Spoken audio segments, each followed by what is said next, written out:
ممنونم که با حمایت از سینمای اجتماعی نام استاد مهرجویی رو زنده نگه می‌دارید. مرسی.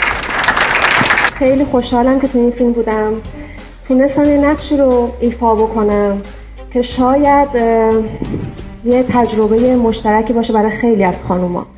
امیدوارم که تا میشه صداشون شنیده بشه.